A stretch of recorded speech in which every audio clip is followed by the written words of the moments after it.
What the hell are you doing, Dial? Oh, hey.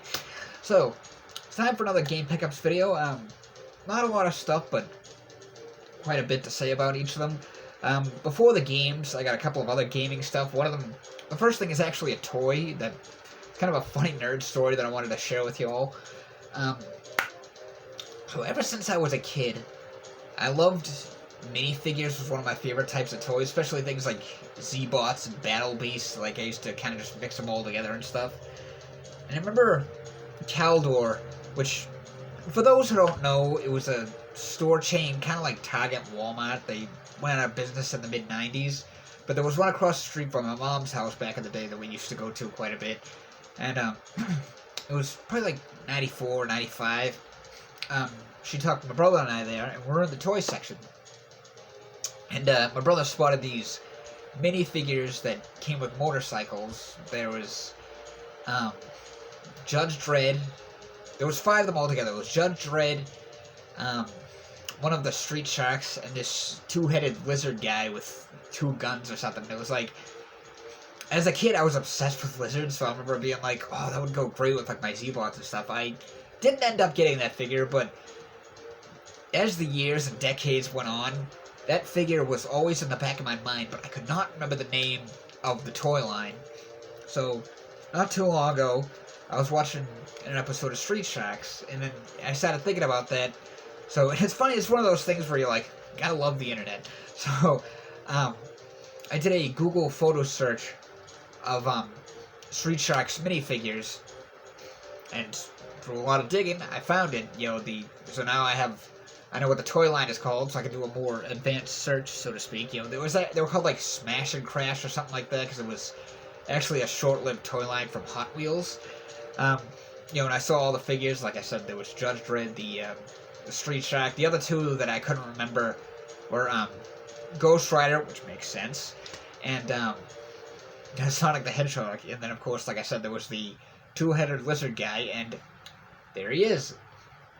And it was funny, I remember one of the things I noticed from when I was a kid is that he had like a little slit in his, I don't know if you could see it too well, but he had like a slit down the middle. And I thought it was for articulation, but what it's actually for is to do this. Which I'm guessing was probably to attach him to the motorcycle. He didn't have the motorcycle, which is okay because I cared more about the figure anyway. It was either, I'm guessing it was either to attach him to the motorcycle, or maybe they were supposed to blow apart and crash into each other, something like, that's what they're called, Smash and Crash. But anyway, yeah, I was glad I found that online anyway. And then, the next thing is a movie based off of video games, Super Mario Brothers, and I absolutely loved this movie. I love all the nods to the games and like the old cartoon and everything, and it's just, the story was great and everything, just such an awesome movie. It's probably like the best movie based off a video game so far, and the numbers show it even. Like, I'm not even just going by the numbers, I just, personal opinion, like, I still love, like, the Mortal Kombat one from the 90s will always be a top favorite of mine, but this is up there too. And it's funny, I remember it was like, geez, what did this gross, like, I think it was like $1 billion in less than a month. Damn. And it's nice to see like a video game adapted movie actually do very well, since most of them tend to not do well. And I'm also hoping this will be just the beginning. Like, I've been saying this for a while. Like, I did a video a while back that like, is this the start of the NCU? I'll put the link to that video in the description. Like, because obviously we're going to see a sequel down the road. Probably a Donkey Kong movie, and then, who knows, maybe down the road we'll see Legend of Zelda, Metroid, Star Fox, Kid Icarus, etc., and then tie them all together to do a Smash Brothers movie. But now moving on to the games. Couple more Tiny Toon Adventures ones, because if you're new here, long story short, I'm trying to collect all the Tiny Toon Adventures games, even the ones that suck. So for Game Boy Color, we have Buster Saves the Day, and Game Boy Advance, it's Wacky Stackers. I haven't gotten around to playing either of them yet, but now for the Xbone, or Xbox One, whatever, I got Dragon Quest 11, which has been on my list for a while, and I kept putting it off. Now with no news of the Dragon Quest III remaster. Haven't had really updates on that or something. Same with the Suikoden remasters and the spiritual successor Eiyuden Chronicle. Although there are rumors that the Suikoden remaster will be released in October, but like I said, that's just rumors. So I was like, I was watching or rewatching the AVGN Dragon Quest Timeline video, and I was like, I need to get this, really. So I finally did. Although I haven't played it yet, I'll probably start it up sometime this week. The next game is AEW Fight Forever. Now this game is getting quite a bit of flack, which is perfectly understandable and justified. The company's only been around for about 4 years now. But, like any promotion, it has its flaws and stuff, but it's still, I still like watching it and stuff, and I have no problem pointing out the flaws with the company. Like, for one of the things, probably one of the most common critiques is that the roster is too big, and I do have to agree with that, but now since they've started a third weekly show, hopefully that'll help split it up a bit. They actually came to Boston about a month ago. I went with my brother and his son, which is my oldest nephew, and it was when they did the what the hell was it called? The Blood and Guts match, which is basically it's like two rings, and then there's a huge cage that goes around it, and then it's like you have 2 teams of 5, so it's like you have the 2 of them, one person from each match fighting for about 5 minutes. Then one guy from Team A will come out. Another 2 minutes, guy from Team B will come out, and so on until everyone's in the ring, and then they will use all kinds of weapons like thumbtacks and barbed wire bats and things like that. It was awesome. It was great. I was loved that they came here to Boston because they've only done I think 2 or 3 of this. Like I said, the match is called Blood and Guts. I think they've only done 2 or 3 of them so far.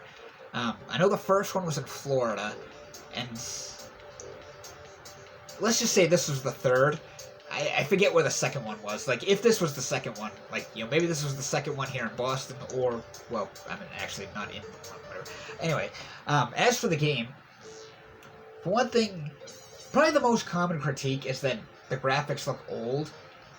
That's kind of what they were going for. You see, Kenny Omega, Adam Page, and the Young Bucks pretty much grew up playing the N64 games, and they kind of wanted the game to be like that, which I'm okay with to an extent, because it's the game kind of feels like a cross between those and newer games, but there are some things that I was like, oh, why did you bring that back?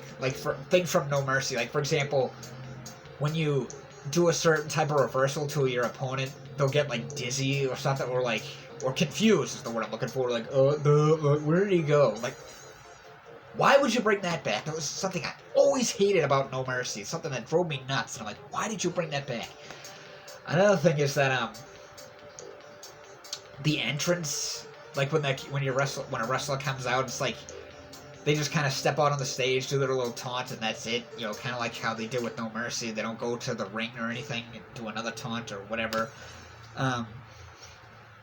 The character customization is unacceptable because it's very, very limited. For example, there's only about a dozen hairstyles for the men and then another dozen for the women. Rather than the wrestling games for the past 20 years where you have, probably 50 or 60 different hairstyles and you can use them for men and women. But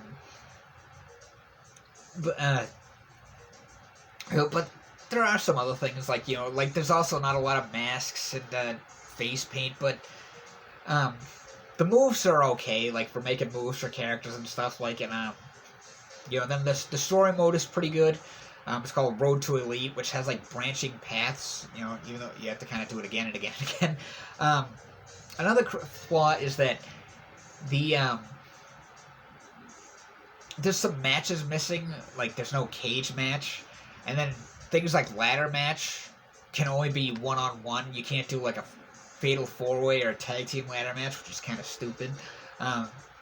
Maybe they'll patch some things in down the road, or maybe they'll make a sequel or something, I don't know. And there's also mini games, which feel a little out of place, but they're actually pretty fun. And there's a lot of cool, tracks in it for the characters. There's actually some of the wrestlers have 8-bit tracks, NES style versions of there are certain wrestlers that you can use those for like your entrance music. There's a lot of like goofy stuff in here. Like, for example, for the entrance, you can do, you have your standard things like smoke or pyro or fireworks, or whatever. But you can also do things like ping pong balls fall down or like orange juice. And overall, the game is actually pretty fun to play. There are some glitches and bugs. Like, one of the most common ones, I guess, is because I encountered it, my brother said he encountered it, and then a guy put a video on YouTube encountering it, is that basically I fell into the ring. Like, it was like literally fell into the ring. It was like, literally, it was like this. Like the character got cut in half, almost like in their, it was like that. Their torso was pretty much sticking out of the ring. And I've encountered some other ones, like sometimes the wrestler will just like freeze in the middle of a move or something. Fortunately, you can do like restart match, and that kind of makes the glitch go away, but still. And one thing, because this is a game that was delayed a number of times, and yet it still has like bugs and glitches, but that's something I will give them credit for. At least they didn't wait till like November or something like we've seen with a number of other games. It's like, it's like, oh, who cares that the game is buggy, if unfinished? Don't delay it again. We gotta nab those holiday sales. See, they didn't do that. They didn't release this like in November or December or something. So, like I said, that's something I gotta give them credit for. So, overall, the game has a lot of flaws, but it's still pretty fun to play. And like, if you're a wrestling fan and you want to try something different, might want to check it out. But honestly, I'd say wait for a price drop or a sale or both or something. Next, or the last one, I should say. Oh, wait. Scratch that, because I got 3 Switch games. 1 physical, 2 digital. One is First Squadron, which is, I guess you could say, it's kind of the spiritual successor to Star Fox. It's okay. It's a lot like the first game on the Super Nintendo, but a lot shorter. The story was kind of It's like basically you're in like a VR world doing like practicing, then it gets hacked and you fight like this virus or something. I don't know. It was all right. Maybe down the road they'll make a sequel or something, but I don't know. The other one is, I'm trying to blank on the name, but it's something like Nicktoons or Nickelodeon All-Star Brawl, something like that. It was a game I've heard about here and there. It's pretty much Smash Brothers, but with Nicktoons characters.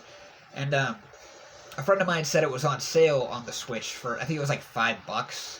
And then the DLC pack, which was also on sale for like, I don't know, $2 or something. And it had like, it has 3 new characters. And the game is actually kind of fun. It's a lot of fun to play. It's like I said, it's pretty much just Smash Brothers, but with Nickelodeon characters. I haven't played it in a while, but it's okay. Like, pretty simplistic. And there's actually now a sequel to the game, which I'm guessing some people are saying it's better or whatever. But anyway, the last game, the physical one, is Pokemon Scarlet. Now, the funny thing, ever since I turned about 20 years old, Pokemon games, the mainline ones anyway, just don't hold as much interest for me as they used to. And it was around the time Gen 5 came out, I said, I think once there's 1,000 Pokemon, I'm going to be done.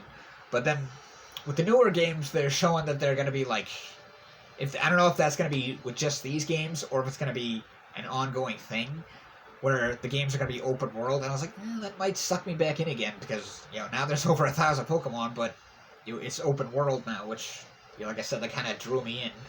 And that's the thing, I love the open world concept of this, like, kind of like Legends Arceus that came out last year, I believe it was, or something like that. I think it was, right? January 2022, something like that. Well, anyway, it's kind of like a cross between that and like classic Pokemon games. So it's cool because you can like go do everything at your own pace. Like, you don't have to go like from Gym A to Gym B to Gym C. You can just go to them in any order you want. And there are other things too. Like there's one guy that wants you to find these like 5 legendary Pokemon that are all over the place. You can do that in any order.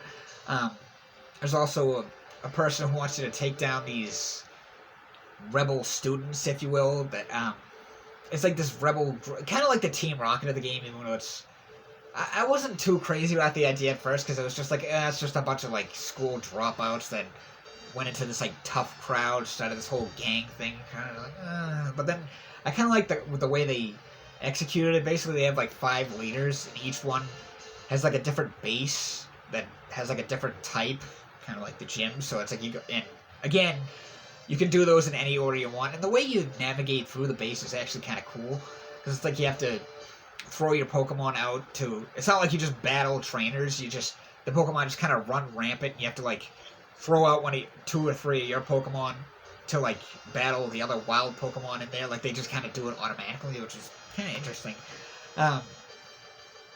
Another reason I was waiting for this game was when it released, it had a lot of bugs and glitches, which of course there are those that are like, oh, I haven't encountered any. It's like, just because you haven't encountered them doesn't mean they don't exist.